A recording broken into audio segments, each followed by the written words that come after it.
अगर तुम कमजोर दिल के हो तो ये वीडियो मत देखना। रिमेंबर माई दिस लाइन, हमें जिंदगी में वो नहीं मिलता जो हमें चाहिए होता है, हमें वो मिलता है जिसके हम काबिल हैं। आजकल लोग घर में बैठकर कंप्लेंट्स बहुत कर रहे होते हैं कि हमें ये नहीं मिला, हमें वो नहीं मिला, हमारे साथ नाइंसाफी हुई है। मुझे जरा एक बात बताओ, अगर तुम किसी एक लड़की को भी प्रपोज करने जाओगे ना तो वो तुम में ये देखेगी कि तुम इवन उसके साथ चलने के भी काबिल हो, और अगर उसे ऐसा नहीं फील होता then you will be rejected. तो फिर तुमने कैसे सोच लिया कि success is the piece of cake? इतनी आसान बात नहीं है ब्रो। आए दिन तो तुम्हारे बहाने खत्म नहीं होते कि मैं दोस्त के साथ चला गया था बस इसलिए काम नहीं कर पाया, आज थोड़ा अच्छा फील नहीं हो रहा था बस इसलिए। अगर तुम ऐसे बहाने अपनी गर्लफ्रेंड के सामने भी बनाओगे ना तो वो भी तुम्हें डिसलॉयल समझेगी।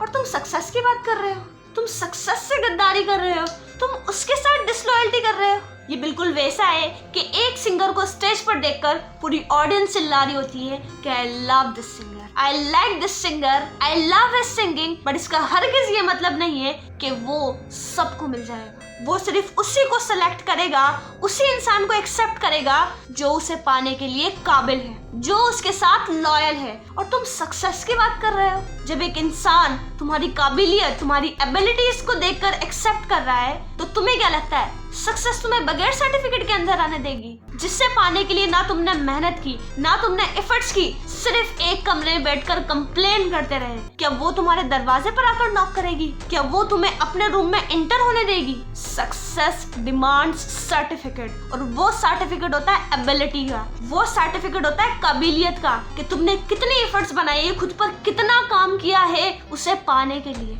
क्योंकि उसके लाइन में तो बहुत सारे लोग खड़े हुए हैं, उसे एक रीजन चाहिए होता है कि तुमने कितनी मेहनत की है, कितनी एफर्ट्स लगाई उसे पाने के लिए।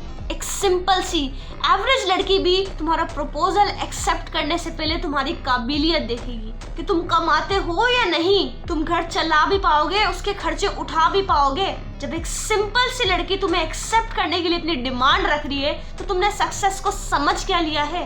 अगर आज तुम कमरे में बैठकर रो रहे हो ना कि मुझे ये स्पेसिफिक चीज नहीं मिली, लव शब्द की तो मैं बात ही नहीं करती हूँ क्योंकि वो आपके कंट्रोल में नहीं है, और बेहतर है इस वक्त आप कामयाब होने पर फोकस करो। सो रिमेंबर वन थिंग, अगर तुम कमरे में बैठकर रो रहे हो ना कि तुम्हें कोई स्पेसिफिक चीज नहीं मिली, तुम कंप्लेंट्स कर रहे हो कि मेरे साथ नाइंसाफी हुई है, बिलीव यू मी, अगर तुम्हें आज कोई चीज नहीं मिल रही है ना तो तुम में ही कुछ खामी है। कड़वा है लेकिन सच है। अगर तुम आज किसी जॉब इंटरव्यू में गए हो ना और वहां पर तुम सेलेक्ट नहीं हो पाए और तुम कह रहे हो मेरे पास इतनी सारी स्किल्स हैं, मैं क्वालिफाइड हूँ, लेकिन वहां पर तुम्हें अपनी स्किल्स को एक्सप्रेस करना नहीं आया, जो है कम्युनिकेशन स्किल, इसी वजह से तुम आज रिजेक्टेड हो गए हो। तो एक्सेप्ट दिस कि मैं कम्युनिकेशन स्किल्स में अच्छा नहीं हूँ। अगर मैं कम्युनिकेशन स्किल्स में खुद को इम्प्रूव करूंगा then I will get that job. Complaints करने से बेहतर और रोने से बेहतर आज ही अपनी वीकनेस को ढूंढो और उन पर काम करो, खुद को काबिल बनाओ। आई एम टेलिंग यू, तुम्हें सक्सेस के दरवाजे पर नॉक नहीं करना पड़ेगा, सक्सेस खुद आएगी तुम्हारे डोर पर। सो आज के लिए इतना ही काफी। मैं मिलती हूँ तुमसे एक और नेक्स्ट वीडियो में। इंडिया चैनल को अभी सब्सक्राइब कर लेना और कमेंट्स में अपना ओपिनियन देना मत भूलना। सो मैं मिलती हूँ तुमसे एक और नेक्स्ट वीडियो में।